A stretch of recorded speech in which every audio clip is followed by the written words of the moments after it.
মাত্র 11,999 টাকায় Xiaomi তাদের এন্ট্রি লেভেলের একটি ফোন বাংলাদেশ মার্কেটে লঞ্চ করে দিয়েছে। Redmi A1 প্লাস এই ফোনটির ফুল স্পেসিফিকেশন, আসলে এই ফোনটি কাদের জন্য তৈরি করা হয়েছে, কারা কারা ইউজ করতে পারবেন আর কাদের জন্য এই ফোনটি না, সব কিছুই আজকের ভিডিওতে বলার চেষ্টা করব।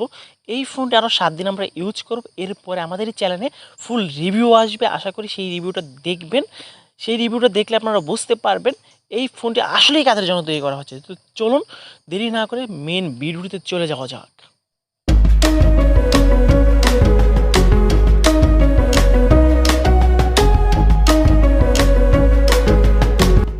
A1 প্লাস এই ফোনটি কিন্তু প্লাস্টিক বডি, কিন্তু ব্যাক প্যানেলে যে আসলে ফিনিশিং দেওয়া হয়েছে এটা লেদার ফিনিশিং। আসলে এই প্রাইস সেগমেন্টে এন্ট্রি লেভেলের ফোনগুলোতে কখনোই এ ধরনের ফিনিশিং দেখা যায় না, কিন্তু এই ফোনটিতে এ ধরনের ফিনিশিং হওয়ার কারণে ফিঙ্গারপ্রিন্টে সাপ করবে না, এমনকি হ্যান্ড প্রিন্টও একটা প্রিমিয়াম লেভেলেরই পাবেন। মানে আপনি হাতে যখন নেবেন কখনোই বুঝতে পারবেন না এই ফোনটি এন্ট্রি লেভেলের ফোন, আপনার মনে হবে এটা একটা মিড বাজেটের ফোন।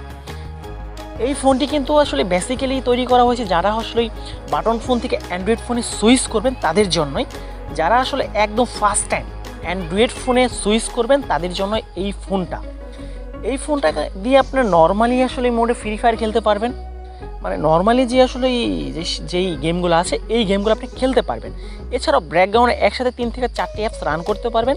আপনি যদি 4-এর অধিক অ্যাপস রান করতে যান সেক্ষেত্রে কিন্তু ডেফিনেটলি এই ফোনটি হ্যাং করবে, মানে আপনি শিওর থাকেন মানে হ্যাং আপনার করবেই যদি অধিক অ্যাপসগুলো আপনি রান করতে চান। এই ফোনটি কিন্তু চার্জ ব্যাকআপ আপনার ডেফিনেটলি অনেক ভালো পাবেন, তার কারণ হচ্ছে 5000 mAh একটা ব্যাটারি ইউজ করা হয়েছে। যারা নর্মাল ইউজার, যেমন ধরেন আপনার ইউটিউব দেখেন, ফেসবুকিং করেন, এর মধ্যে কথা বলেন, মানে সারাদিনই নর্মাল ইউজ করেন, তারা আসলে 1 থেকে 1.5 দিনের মতো চার্জ ব্যাকআপ পেয়ে যাবেন। যারা হাই ইউজার তারা আসলে 1 দিনের উপরে আবারও চার্জ দিতে হবে, এটা আপনি শিওর থাকেন। ওভারঅল আসলে এটা ডিজাইনটা ভালো করা হয়েছে, এর ব্যাক প্যানেলে যে ডুয়েল ক্যামেরা সেটআপ দেওয়া হয়েছে এটাও ভালো করা হয়েছে। আসলে ওভারঅল সব কিছু ঠিকঠাক। আজকে আমরা দেখবেন